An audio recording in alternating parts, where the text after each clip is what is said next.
guys, how's it going? Today we're going to be planting an Indian Magic Crabapple. We're also going to be planting some boxwoods in pots out here by the flower shed. In fact, I'm standing on the east side of the flower shed right now because it has been so blustery today. And when the sun comes out and hits the side of the shed, like right now, I think it's coming out, it's pretty warm right here. I did also want to give you guys some updates of some things going on around here, starting with the blooms in the orchard. We've got way more color out here than we did last year. Now these are all the early shorter ones, but the thing that's really encouraging to me, last year, like when these tete-a-tete daffodils came up, they barely came up above the soil surface. In fact, some of them, it was just like the bloom coming out of the soil. There were no leaves, just a little yellow bloom. And I mean, there are several things that I think happened with those bulbs. First of all, we brought the tractor in here and tilled, and it tills like 8 inches deep, or that's how deep we tilled it, so that I could scatter bulbs and just push them down in the soil. Well, they only needed to be about 3 or 4 inches deep, which that's about how deep I pushed them down. But you have to consider that soil, once it's tilled, it's all lofty and soft, and it's going to need to settle. So some of those bulbs probably settled lower than their recommended planting depth. So that could have been one of the reasons why they came up so short. It also was a very dry winter last year, and it was a very warm winter last year, which is kind of the opposite this year. And Color Blends, which is who we got this blend of bulbs from, they said, oh, they'll be fine. It might take them a year or two to kind of, just adjust to the location. And they have. I'm really, really happy. One thing I'm not super happy about is we do have some purple mustard, noxious weed that spreads like wildfire. It was way thicker in here last year, and we got rid of a lot of it. So anyway, we're going to just work on it until we get rid of it completely. I mean, unfortunately, it's got a really pretty bloom on it, little sweet purple thing, but it makes them easy to see right now. So we're going to be coming out and we're just going to pull all of the purple mustard we see, and we just keep pulling it until it eventually thins out. But there are some beautiful things like the scilla. There's the little tete-a-tete daffs. And then this is blue squill right here. I think that's all that's up so far. And there are so many blooms left in this space. It's been such a long, cold spring that everything is really behind. We have already seen, though, kind of the first shift of blooms, which were the winter aconite and purple crocus.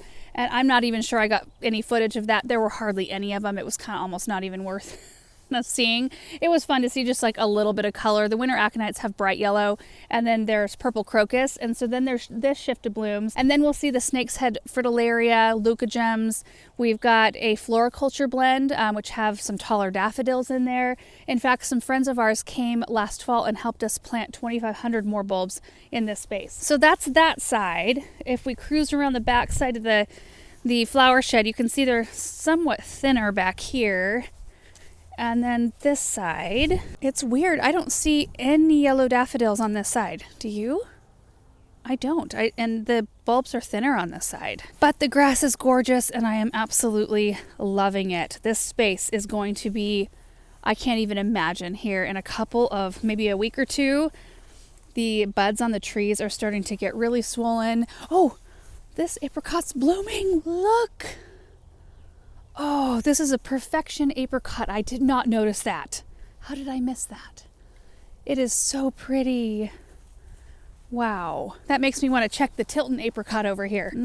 Almost. Yeah, this side's way thicker with bulbs. Isn't that pretty? A little touch of color. And every year we'll just try to improve on it. A definite improvement from last year. Okay, the second update I want to give you is the dahlia area. It has been unearthed from its winter cover. So we have dahlias in all the rows that you see T-posts here. We have dahlias. Some of them we did dig, and I have them growing on. They're sprouting and being potted in the greenhouse. And all the rest of them we left in their spots. Almost every single one of the tubers in the greenhouse that we divided and put in pre-sprout trays, those are all sprouting. I've already got enough potted up to probably fill this whole space, plus I ordered some new varieties as well. So I'll have some, even if we lose every single one in here, I'll still have some to give away at the end of it all. All right, the third and last update is the maze garden, which looks somewhat different than it did last year. So Paul and Bethany have been working on clearing out this space. They ran some landscape fabric this morning, and we are going to be starting a new project in here tomorrow, which will give you all the details about it. But I want to show you where the arbor ended up. So the stone pathway, you know, we've been kind of working on getting that finished up. We still have a ways to go, but we thought when we were clearing out the maze garden that it might be really fun to have this. It's a triple Gothic arch arbor. These are from Gardener Supply, and you can get connectors to put the three of them together so it becomes kind of a tunnel. We thought it might be fun to have that structure over here. Look at that. Isn't that beautiful?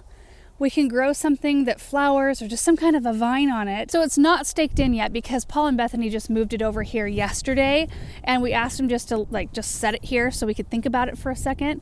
And so once they get it all staked to the ground and get it all readjusted, it'll be a little bit nicer shaped because it does look wonky in some spots. See, like right in there, that just needs to be adjusted a little bit, and it was kind of blown over from the wind. Our wind has just been pretty fierce the last day or so. Let me show you from this other side. Look at that. Isn't that just the perfect spot for that? Oh, I'm just so thrilled with it. So the maze garden, you know, I kind of started that one in with the kids in mind, thinking that it would be a fun space for them to play in. And, you know, they played in it a little bit, but no more than they play in other areas of our garden. In fact, their favorite spot to play is in the grass right up by the house, and then in the greenhouse and the barn. So I just decided, you know, I think we could do something a little bit more productive with this space out here, and we'll create a new space for the kids, new projects. Keep it interesting. The wind is picking up just a little bit. I hope my audio is not horrible. I apologize if it is. We're gonna head back to the flower shed and grab our crabapple tree. It's actually gonna go somewhat near that arbor. So there's the tree. Here are the beautiful boxwoods we're gonna be putting in these pots. Isn't that a beautiful boxwood? It's a winter gem.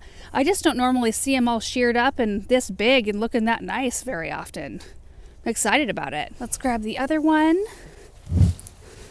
Go right over here. Okay, let's take this tree over.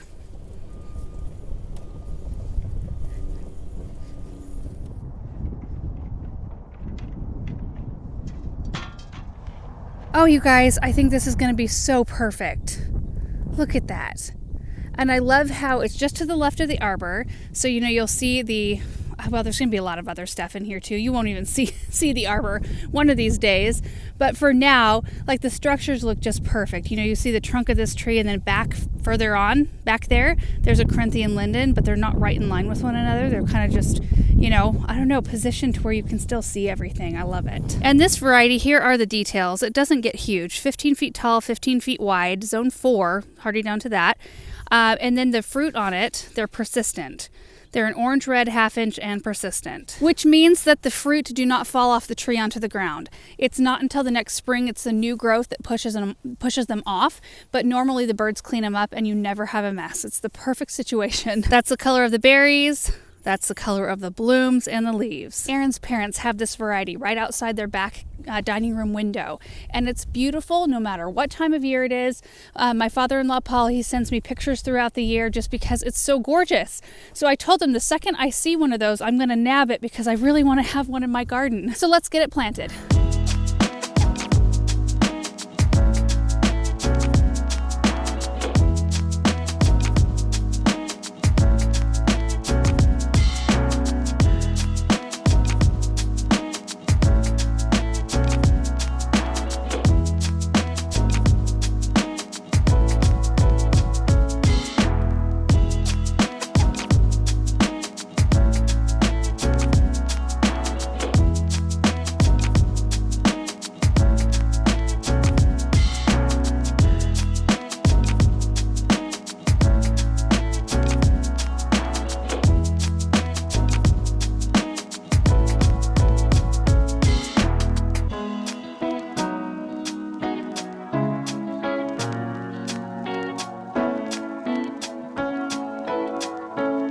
It's all done. I love how it looks in this space, you guys.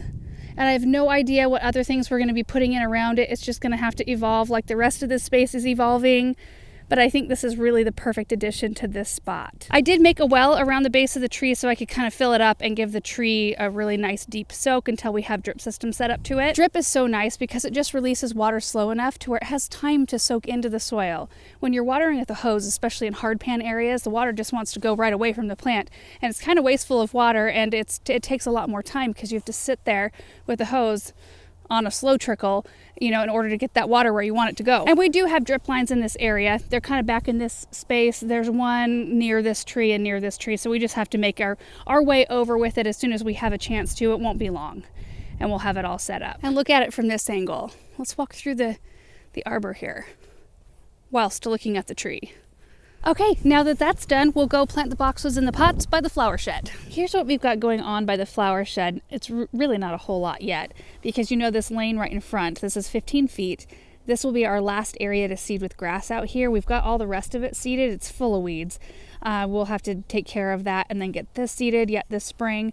And we will be working on the stones. We just laid a few that we had in the back of our gator when we were working on the other walkway last fall, just to bridge the gap between the mulch and the structure, because this we knew would be super muddy. These black pots came from in front of the maze garden. They were on either side of the arbor. And then the terracotta pots. These were out here. I planted 25 tulips in each one of them. They got so much runoff. And then they froze solid as a rock. And I don't know, I've got like 2 tulips coming up in this one. So I think what I'm gonna do, like I'm pawing around in here, I'm not really even feeling anything. They're probably just like mush. Oh, there's one maybe. Tiny little thing. And I don't think there's anything coming up on this one. These are the chairs that came from the maze garden. I need to bring the table out. It's in the Hartley right now, and we'll have a little place to sit right here. Yeah, nothing going on in this one at all. Oh, there's a rock. Excellent. I was hoping that was a tulip bulb. So I'm going to go ahead and just plant these boxwood cones in here. If I run across some tulip bulbs, I'll probably just pop them out and go put them in the ground somewhere. I'm not expecting much of a show out of them anyway. I do have them set up on drip. They're not tapped into a system yet, but I do have the drip through the bottom of the pots, which is nice. Yeah, so that's the plan. Let's get it done.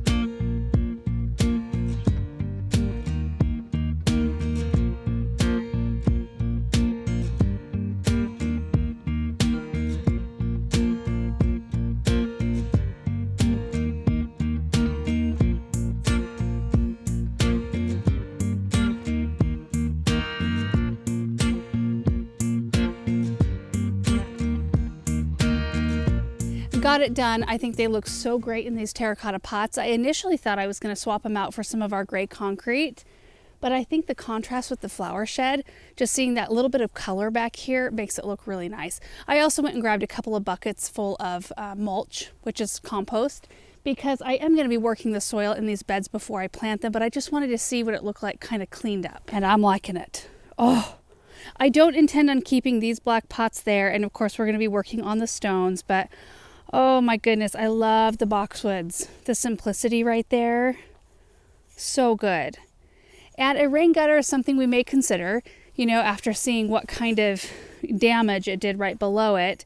Either that or we plant all perennials in this area, which is what I intend to do, that can be cut back so it won't matter. And then we can just move these out far enough to where they won't get hit, you know, by all that moisture. Here's a look from this side. Oh, so fun. This makes me very excited to start planting perennials and just kind of cultivating a little flower bed around the flower shed.